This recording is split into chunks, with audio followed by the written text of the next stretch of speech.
الرحمن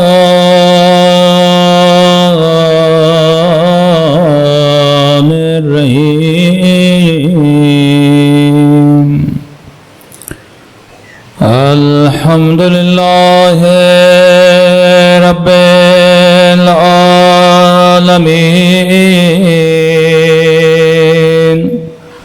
الحمد لله كما هو أهله الصلاة والسلام على سيد المرسلين وخاتم النبيين أبي القاسم محمد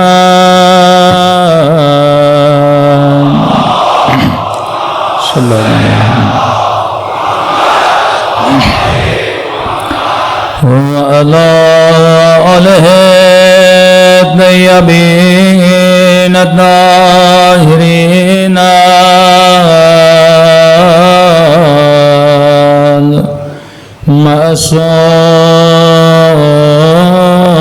المعصومين. سب مل کے اپنی مولا کی دعا. اللہم کل ولیک حجت ابن الحسن صلواتک علیہ وعلی آبائه فی هذه الساعة وفي كل وليا وحافظا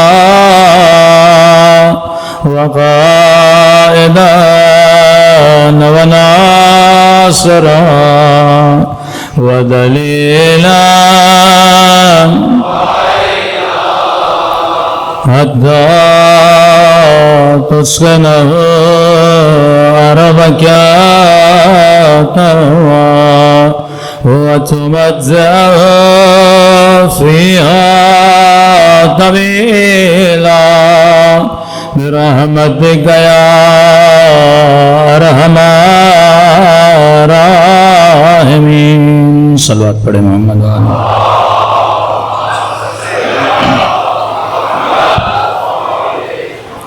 بسم اللہ الرحمن الرحیم. رب اشرح لی صدری ویسر لی امری واحلل عقدۃ من لسانی یفقہوا قولی. اما بعد فقد قال سبحانہ وتعالی بسم اللہ الرحمن الرحیم اہدنا الصراط المستقیم. صلوات پڑھیں محمد وعلی محمد.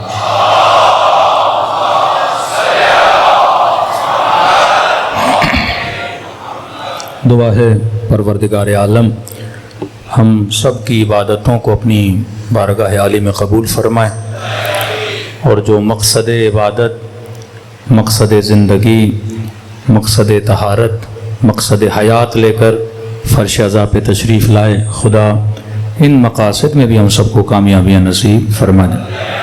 میری گزارش ہوگی لاؤڈ کی ایک ہی سیٹنگ کریں، بار بار آگے پیچھے نہ کریں. صلوات پڑھیں محمد وآل محمد.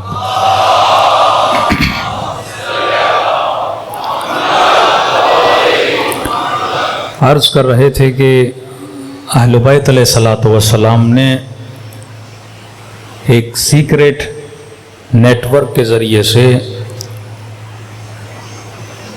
شیعیان اہل بیت کا ایک سلسلہ بنایا کہ آپ جب تاریخ پڑھتے ہیں تو تاریخ پڑھنے سے قطعاً یہ نہیں لگتا کہ کوئی شیعہ بچ پاتا. ہجرتیں آپ نے کی، گلے شیعوں کے کاٹے گئے، بغداد میں سادات کو دیواروں میں زندہ گاڑ کر دیواریں بنائی گئیں. منصور کے زمانے میں، منتصر کے زمانے میں، یعنی جس بستر پہ یہ سوتا تھا وہاں پہ اہل بیت کے چاہنے والوں کے کٹے ہوئے کان ہوتے تھے. یعنی یہ باتیں جو ہم کرتے تھے شاید کوئی آپ کا مخالف بولتا کہ شیعہ جھوٹ بول رہے ہیں، لیکن یہ جو ظلم کا سلسلہ شروع ہوا سیریا میں، عراق میں، اس وقت یہ ریئلائز کیا گیا کہ واقعی ایسا ہو سکتا ہے کہ کسی خارجی نے کسی حاملہ عورت کے پیٹ کو چیر کے بچے کو نکال کے ذبح کیا، تو کئی شیعہ شاید جھوٹ بول رہے ہیں، کیونکہ وہ امیر المومنین سے محبت رکھتی تھی کہ اس کی جب نسل پیدا ہوگی وہ بھی عاشق علی بنے گی. لیکن آج جب یہ واقعات ہوئے سیریا میں کہ صرف ایک دن میں موصل کی یونیورسٹی کے 400 شاگردوں کو مار کے، کچھ کہتے ہیں زندہ گڑھا کھود کے ان کو وہیں دفنا دیا، کہ ابھی ان بیچاروں کی لاشیں وہاں دریافت ہوئی ہیں، کہ زندہ زندہ اردن کے پائلٹ کو جلا دیا جائے، ٹیلی فون کی تار سے خاتون کے گلے کو گھوٹا جائے، ایک ٹیکسی ڈرائیور ماں کے سامنے اسی کے بچے کو اس کے سامنے ذبح کر دے.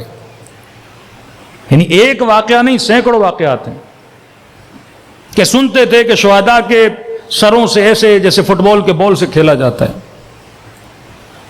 اسی طرح یزیدی قبیلے کی عورتوں کو مال غنیمت سمجھ کے ایک دوسرے میں بانٹنا. یعنی آپ دور نہیں جائیں، آپ کی یہی 7 سالہ پہلے، 8 سالہ پہلے، 5 سالہ پہلے یہ مسلمانوں کی تاریخ ہے. اب یہ چہرہ ہم ویسٹرن ورلڈ کو دکھا کے ان کو مسلمان بنانا چاہتے ہیں. کربلا کے بعد ہی اہل بیت نے 2 چہرے بنائے، کہ ایک یزید کا نیٹ ورک ہے، ایک حسین کا نیٹ ورک ہے، ایک سسٹم آف ابلیس ہے، ایک سسٹم آف اہل بیت ہے. آپ کے پاس اگر اہل بیت کے علاوہ کوئی اور سسٹم ہے تو آپ دکھاؤ، اور اگر وہ سسٹم کو فطرت ماننے کے لیے تیار ہو جائے تو ہم بھی ماننے کے لیے تیار ہو جائیں گے. صرف کتاب لکھی جائے کہ رسول خدا کے بعد کتنے اصحاب تھے جن کا قتل ہو، ہم اہل بیت کی بات نہیں کر رہے ہیں، کیونکہ اہل بیت کی شاید کچھ لوگوں کو پرواہ نہیں ہے. چلیے اصحاب کی بات کرتے ہیں. صرف یہ بتایا جائے کہ رسول خدا کے بعد کتنے اصحاب شہید ہوئے اور ان صحابیوں کو کس نے قتل کیا. بھائی اس وقت تو شیعہ نہیں تھے نا، آپ کہتے ہو شیعہ تو عبداللہ سبا کے بعد بنے نا، لیکن اس زمانے میں اصحاب کو کس نے قتل کیا، کس وجہ سے قتل ہوئے. یعنی رسول خدا کے بعد یہ پورا سسٹم بگاڑ کا شکار نظر آتا ہے. اتنا بگاڑ اس سسٹم میں نظر آتا ہے، اتنا خون اس سسٹم میں نظر آتا ہے، اتنے یتیم اس سسٹم میں نظر آتے ہیں کہ صرف واقع حرہ کو پڑھا جائے کہ 3 دن کے لیے مدینے کو سپاہیوں کے لیے حلال قرار کر دیا جاتا ہے، کہ ملتا ہے اس واقعے کے بعد پتہ نہیں کتنے ولد الزنا اس شہر میں پیدا ہوا ہے. اب اس ناکارہ سسٹم کو اہل بیت علیہ الصلوۃ والسلام بنانا چاہتے تھے کہ ہم نے کہا کہ آپ ابھی بھی وقت ہے، کوئی جوان اچھی ڈیزائن بناتا ہے تو یہ ایک بل بورڈ بنا کے آپ رکھ سکتے ہو کہ یہ ہمارا نیٹ ورک ہے. جس نیٹ ورک کو چلانے والے اہل البیت اور قرآن ہیں، جہاں سے نیٹ ورک فیڈنگ لیتا ہے وہ علم اور حکمت ہے. اس نیٹ ورک میں افراد کا جو آپس میں تعلق ہے وہ محبت اور بغض کا ہے. اس سسٹم میں رہنے کا جو قانون ہے وہ امر بالمعروف و نہی عن المنکر ہے. اس سسٹم پہ جو چلے گا اللہ اس کو ہدیہ دے گا، وہ ہدیہ یہ ہے کہ خدا اس کو عدالت نصیب کرے گا، حکمت نصیب کرے گا. ہمارے ہاں جتنے بھی احکام اسلامی ہیں اس کی بنیاد حکمت ہے. طلاق کے مسئلے پہ کل میں نے بات کی، نکاح کے مسئلے پہ کل میں نے بات کی، رضاعت کے مسئلے پہ کل میں نے بات کی کہ نکاح میں گواہ کی شرط نہیں، طلاق میں گواہ کی شرط ہے. اللہ نے اگر عدت رکھی ہے تو عدت کی حکمت موجود ہے. فرمایا عدت کرے تاکہ یہ نہ ہو جلدی سے شادی کرے، یا عورت حاملہ ہو پہلے شوہر سے تاکہ ایک وقفہ آ جائے، تاکہ کسی اور کا بچہ ہو تو پتہ تو لگے کہ یہ بچہ کس کا ہے. اسی طرح اسلام نے اگر حجاب کو واجب کیا، اپنی ماؤں بہنوں کو، کل میں نے کوئلے کی مثال دی تھی کہ 5ویں امام اپنے اصحاب اپنی کنیز کو کہتے ہیں کہ آگ کا انگارہ ہاتھ پہ اٹھا کے لاؤ. کنیز لاتی ہے، لیکن محفل میں جو بڑی بڑی باتیں کر رہے تھے کہ ہم کربلا میں ہوتے تو یہ کرتے، ان میں سے ایک بندہ بھی آگ کا انگارہ اپنے ہاتھ پہ اٹھانے کو تیار نہ ہوا. تو کہا کہ آج شاید کوئی مومن کہے کہ مولانا ہم اٹھا لیتے. نہیں, آج تیرے لیے آگ کا انگارہ کیا ہے جو تو اٹھا نہیں پا رہا, اسے اٹھا. مرد کا امتحان اور ہے, عورت کا امتحان اور ہے. آج سب سے زیادہ جس چیز پہ اٹیک کیا جا رہا ہے وہ خواتین کا حجاب ہے. اور دل خون ہوتا ہے کہ جب کسی شیعہ سوسائٹی میں جاتے ہیں اور عورت حجاب صحیح سے کر کے نہیں آتی. میں نے کہا یہ دین حکمت کا دین ہے. آپ کسی بھی شرعی مسئلے پہ آ کے خاتون آ کے بحث کرے, اسلام اسے جواب دے گا. اگر عقلانی طور پہ آپ راضی نہیں ہوئے, آپ بھلے وہ کام نہ کریں. یہ اور بات ہے کہ جو ایمان کی منزل پر ہوتا ہے وہ سلم و تسلیمہ کی منزل پہ ہوتا ہے, وہ اعتراض نہیں کرتا. لیکن اگر آپ کو سمجھ نہیں آ رہا, آپ سوچئے, اسلام نے شراب کو حرام کیا, ریزن ہے شراب جسم کو بھی نقصان دیتا ہے, شراب فکر کو بھی نقصان دیتا ہے, شراب انسان کے ول پاور کو ختم کرتا ہے. اس سسٹم کی بیسک حکمت ہے. اس سسٹم میں جو رہنے والے ہیں ان کو احکام اسلامی کی حکمت کو سمجھنا ہوگا, کیونکہ جب تک آپ حکیم نہیں بنو گے, ہر دشمن آ کے آپ کی بچی کو گمراہ کر دے گا, آپ کے جوان کو دین کے راستے سے ہٹا دے گا اگر اس کے اندر حکمت نہیں ہوگی. تو گناہ کو پہلی منزل میں روکو, کیونکہ آگے نکل گئے تو پھر تمہارا بچنا مشکل ہے. آپ شراب پیتے ہو, آپ کا کنٹرول ختم ہو جاتا ہے. میں نے پچھلے سال کی مجلسوں میں ڈیٹیل میں بات کی کہ دنیا میں سب سے زیادہ سوسائڈ ریشو ویسٹرن ورلڈ میں ہوتا ہے, اور جتنے لوگ مرے تھے ان کا بلڈ ٹیسٹ دیا گیا تو اس وقت انہوں نے خودکشی کی. اس عالم میں وہ نشے کے عالم میں تھے. جب آدمی نشہ کرتا ہے تو نفع نقصان کا پتہ نہیں لگتا, وہ صرف اپنی خواہش کو پورا کرنا چاہتا ہے. اسی طرح حجاب کا مسئلہ ہے میرے عزیز. کسی خاتون نے کہا مولانا اتنی گرمی, حجاب ہمارے اوپر ہے, مردوں کے اوپر کیوں نہیں؟ مرد کیوں نہیں حجاب کرتے, عورتیں حجاب کریں. حکمت کو سمجھو. عورت 4 شادیاں کیوں نہیں کر سکتی, مرد 4 شادیاں کر سکتا ہے. یہ وہ جوابات تھے, یہ مولوی اور مفتیوں کا کام تھا. یہ فیمنسٹ ٹولے جو آج نکل رہے ہیں, لبرل اور فیمنسٹ اور براڈ مائنڈڈ قسم کے لوگ, ان کو جواب کس نے دینا تھا؟ دین نے جواب دینا تھا. اور آج کچھ موٹیویٹر اسپیکر جو مولاناز نہیں ہیں جواب دے رہے ہیں, تو سارے مفتی ان کے خلاف ہو گئے کہ مولویوں کا کام یہ آج کیوں کر رہے ہیں. جب آپ ایک خلا بنا دو گے تو کوئی اور آئے گا اس خلا کو پر کرے گا. آج واقعاً یونیورسٹیز میں ایک متدین بندے کو ڈرنا چاہیے کہ اپنی بیٹی بھیجوں. آپ جا کے ماحول دیکھیے. اصلاً کانسیپٹ آف کو ایجوکیشن کیا ہے؟ جوان جب جوان ہوتا ہے سب سے زیادہ اس کی خواہش ہوتی ہے یونیورسٹی جاؤں. یہ سنگھار, یہ تیار ہونا, یہ سب کچھ, پڑھائی پہ کم دھیان ہوتا ہے, دوسری چیزوں پہ زیادہ دھیان ہوتا ہے. آغا قراتی نے ایران کے نظام کو ٹوکا اپنی تقریر میں. ایران میں انٹر تک بچے بچی الگ ہوتے ہیں, یونیورسٹی کے لیول سے کو ایجوکیشن شروع ہو جاتا ہے. کیونکہ امام خمینی نے جب انقلاب لایا 8 سال تو جنگ رہی, یونیورسٹیاں بند رہیں. اس کے بعد امام خمینی کا انتقال ہو گیا, پھر دوسری حکومتیں آئیں, انہوں نے تربیت پہ زیادہ غور نہیں کیا, تبھی ایرانی نسلوں کا آج یہ حال ہے. اگر وہ تعلیم اور تربیت پہ زیادہ تر ان کا فوکس یہ رہا حکومت بچائیں, انقلاب بچائیں, حکومت بچائیں, اور حکومت کے بچاؤ کے چکر میں ان کی نسلیں ان کے ہاتھوں سے نکل گئیں. تو قراتی صاحب بہت پیارا جملہ فرماتے ہیں, کہتے ہیں جس ایج میں اس بچے اور اس بچی کو ایک دوسرے سے خطرہ نہیں تھا, اس ایج میں آپ نے الگ کر دیا. بیٹا آپ کا 4 سال کا, کوئی بچی 4 سال کی, بچے ہیں, کون سا خطرہ, کون سا نفس, کون سی گمراہی, کون سی خواہش, کون سا شیطان, کون سی شہوت. 6 سال کا بچہ, 6 سال کی بچی, 5 سال کا بچہ, 5 سال کی بچی, یعنی گناہ کا کانسیپٹ ہی نہیں ہے, بچے ہیں. 7 سال کے بعد بچہ ممیز ہوتا ہے تو یہ تمیز ہو, ان کے بسترے الگ کر دو, جو خواہشیں پیدا ہونا شروع ہو جاتی ہیں. کہ جب چھوٹے تھے تو آپ نے الگ کر دیا جب ان کو خطرہ نہیں تھا. جب جوان ہوا یہ بچہ انٹر کے بعد, یہ نوجوان بالغ ہوا, شہوت اس کے وجود میں, سمجھو یہ اب یہ پیٹرول ہے, اور دوسری طرف آگ ہے, اور آپ نے یونیورسٹی میں آگ اور پیٹرول کو کیا کر دیا, ملا دیا. فساد کا عالم. اب وہاں پہ کمیٹیاں بنائی جا رہی ہیں, جس طرح ہمارے یونیورسٹیوں میں تنظیمیں جاتی ہیں, کہیں پہ جماعت اسلامی, کہیں پہ اپنے شیعوں کی آئیسوں کی تنظیم یا دوسری تنظیمیں. ایران میں بھی اسی طرح تنظیم. اب تنظیمیں کیا کریں گی؟ آپ جوان عورت کو اور جوان مرد کو اکیلا میدان میں چھوڑ رہے ہو, پھر تنظیمیں اوپر لا کے بٹھاتے ہو کہ امر بالمعروف. کیسے امر بالمعروف ہوگا؟ اللہ کا نبی ہے جناب یوسف، کہتا الا ما رحم ربی، اگر خدا مجھ پہ رحم نہ کرتا، ان النفس لامارۃ بالسوء، یہ نفس اتنا بدبخت ہے مجھے گناہ میں ڈال دیتا. مشکل ہے ایک جوان کے لیے گناہ سے بچنا.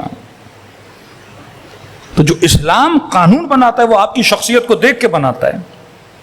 جسم اللہ نے دیا، آپ کی نیڈز، آپ کی ضرورتیں خدا نے بنائی. کانسیپٹ آف حجاب، حجاب کو سمجھیں. حجاب کا مطلب ہے خود کو کور کرنا. چیزیں کور کب کی جاتی ہیں؟ جب کسی چیز میں کسی کے لیے اٹریکشن ہوتی ہے. یہ خواتین ایک دوسرے سے پوچھیں کہ واقعاً مرد کی شکل میں، مرد کے ہاتھ میں، مرد کے پاؤں میں کسی عورت کے لیے اٹریکشن ہے؟ مرد کے بال کیسے ہیں؟ مرد کے اتنی اٹریکشن ہے یا جتنی اٹریکشن مرد کے پاس کسی خاتون کے لیے ہوتی ہے. یہ پاکستان کا ایک صحافی ہے بدبخت، کبھی کبھی کامیڈی بھی کرتا ہے. اب اس نے ایک ٹرائل کیا ہنسنے کے لیے، لیکن اس ٹرائل میں مردوں کی فطرت کا پتہ بتایا اس نے. اس نے کیا کیا کہ اپنی ٹانگوں پہ ویکس کر دیا اور ٹخنوں سے اوپر اس نے تبلیغی سنت پہ عمل کرتے ہوئے شلوار رکھ دی اور اپنے ناخنوں پہ نیل پالش لگائی اور خواتین والا سینڈل پہنا اور رکشے پہ بیٹھا اور اپنے پاؤں ذرا آگے کر کے بیٹھ گیا. اب یہ جوان جتنے بائک پہ آ رہے تھے اور ٹانگوں کو دیکھ رہے تھے، اب ذہن میں کوئی اور تھا. سارے سمجھ رہے تھے کہ کوئی لڑکی بیٹھی ہے. آگے بڑھتے تھے تو پاؤں لڑکی کے اور سر کسی مرد کا پڑا ہوا تھا. یہ دکھانے کے لیے کہ خدا نے ایک خاتون کے ناخن میں بھی مرد کے لیے اٹریکشن رکھی ہے، خدا نے عورت کے بال میں بھی مرد کے لیے اٹریکشن رکھی ہے، اس کے لباس میں بھی مرد کے لیے اٹریکشن رکھی ہے. ابھی اللہ نے اس کو بنایا ایسا ہے تاکہ یہ مرد کے لیے اٹریکٹیو چیز بنے، اس کے بجائے کہ یہ مرد کسی ایسے گناہ میں پڑے جس طرح قوم لوط پڑ گئی تھی، ہم جنس گرا بن جائے، یہ مرد خود ارضائی کی طرف چلا جائے. خدا نے اس کو صحیح سالم لذت عطا کی کہ مرد کے لیے عورت کو بنایا، عورت کے لیے مرد کو بنایا اور جذاب بنایا تاکہ اس کی زندگی میں اس خاتون کی ویلیو ہو، ان کے درمیان پیار رہے، محبت رہے، یہ تعلق ان کے درمیان برقرار رہے. کہ کیونکہ تمہارے اندر اٹریکشن ہے لہذا تمہاری قیمت ہے. جب اٹریکشن ہوتی ہے تو وہ چیز ارزش مند ہو جاتی ہے، اور جب ارزش مند ہو جاتی ہے تو مرد کے لیے اس چیز کی ڈیمانڈ بن جاتی ہے، اور جس چیز کی ڈیمانڈ ہوتی ہے اس کی سیل زیادہ ہوتی ہے. سونا آپ کور کر کے رکھتے ہو، نہ کبھی کھول کے رکھتے ہو. ہیرا آپ کور کر کے رکھتے ہو. کبھی کیوں سونے تجوریوں میں ہوتے ہیں؟ مارکیٹ میں چلے جاؤ، یہ شیشے کی جو چوڑیاں ہوتی ہیں وہ زمین پہ پڑی ہوتی ہیں، قیمت نہیں ہے اس کی اتنی. لیکن کوئی سونا زمین پہ نہیں رکھتا، سونا تجوریوں میں رکھتا ہے.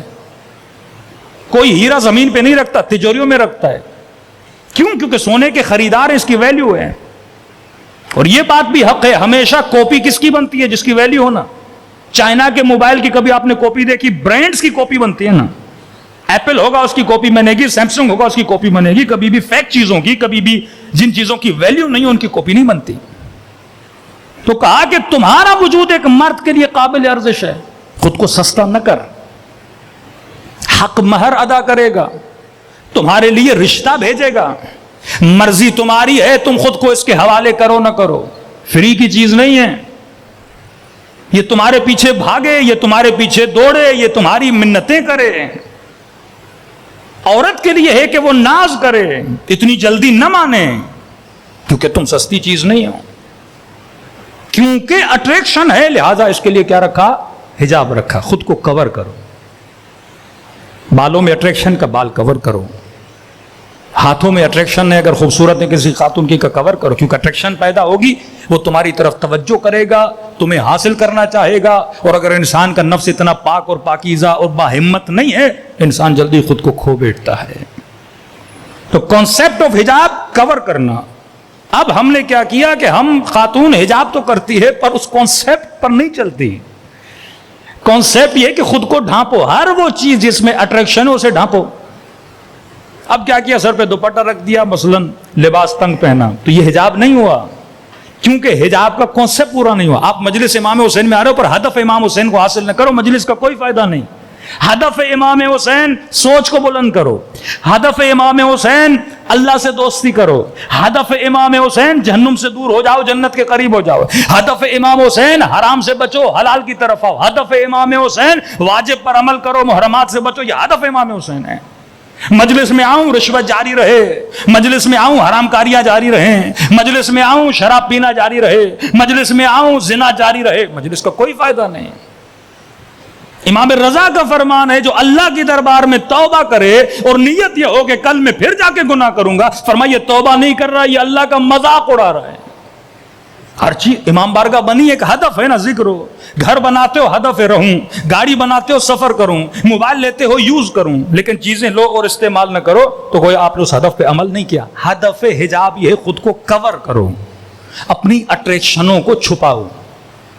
اب نارملی آج حجاب کو فیشن بنا دیا، سر پہ دوپٹہ ہے لیکن نیچے ٹائٹ لباس ہے، جینز پہنی ہوئی ہے، کہتے ہم تو حجاب میں مولانا۔ بھائی حجاب دوپٹے کا نام نہیں، حجاب کور کرنے کا نام ہے، اپنے حسن کو چھپانا اس کا نام ہے حجاب۔ اب شیطان کیا کرتے انہیں عورت کو کہتے ہیں آپ آزاد ہو۔ اب کانسیپٹ آف شیطان کو دیکھیں، شیطان عورت کو کہتا ہے تمہاری ڈیمانڈ ہے، جب ڈیمانڈ ہے تو خود کو ظاہر کرو تاکہ یہ سارے مرد تیرے پیچھے لگیں۔ اللہ کہتا ہے تمہاری ڈیمانڈ ہے پر فری میں خود کو ظاہر نہ کرو۔ لیکن آج خاتون کے بدن سے اتنا لباس اتار دیا کہ اس کی کوئی قیمت نہیں رہی، کوئی وقت نہیں رہی، جس کی قیمت تھی۔ آج نگاہ جو کسی عورت پہ، وہ نگاہ صرف نگاہ شہوانی، نگاہ انسانی نہیں ہے۔ آج ویسٹرن ورلڈ میں ایک مرد جب عورت کو دیکھتا ہے وہ صرف شہوت کی نگاہ سے دیکھتا ہے۔ اسلام کہتا ہے پہلے دیکھو کہ یہ انسان ہے، انسانی نگاہ کرو کہ تمہارے سامنے ایک انسان کھڑا ہوا ہے۔ لیکن آج نگاہ حیوانی ہے۔ اسلام قدر دے رہا ہے، قیمت دے رہا ہے۔ تو آج خاتون کے لیے، اب خاتون حجاب نہیں کرتی، اس کی سزا اس کو بعد میں ملے گی، اس کے مرد کو پہلے ملے گی۔ تو میں نے کہا انگریز خنزیر کھا کر بے غیرت بنا، انسان کو سوچنا چاہیے میرے اندر سے غیرت کیوں گئی ہے؟ اتنا مشکل ہے سر پہ دوپٹہ رکھنا، اتنا مشکل ہے جناب زینب کا حجاب کرنا، اتنا مشکل ہے اپنی شادیوں کو مینیج کرنا کہ خواتین الگ ہوں، مرد حضرات الگ ہوں۔ اللہ گھومنے سے منع نہیں کرتا، اچھے لباس پہننے سے منع نہیں کرتا، سنگار کرنے سے منع نہیں کرتا، لیکن کہتے لمیٹیشنز میں رہو، مردوں میں، عورتیں عورتوں میں رہیں۔ سب سے زیادہ فساد یونیورسٹی میں کیوں ہے؟ کیونکہ مرد عورت مکس ہیں۔ ان خاندانوں میں سب سے زیادہ گناہ کیوں ہوتا ہے جن میں مکس گیدرنگ ہوتی ہے؟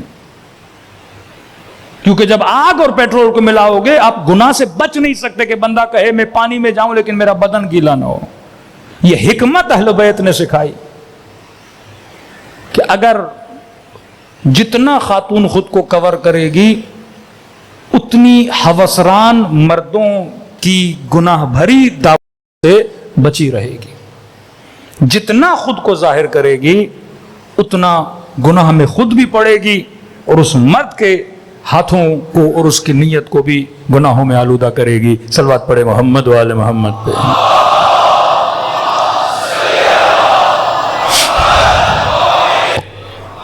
دیکھیے جس طرح اہل بیت کیا ہیں، شعائر اللہ، یاد رکھیے شعائر کا مطلب کیا ہے؟ مساجد اللہ کے شاعر ہیں۔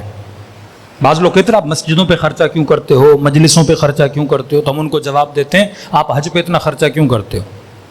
اللہ کا ذکر کرنا ہے گھر میں بیٹھ کے کرو، بھائی حج پہ کیوں جا رہے ہو؟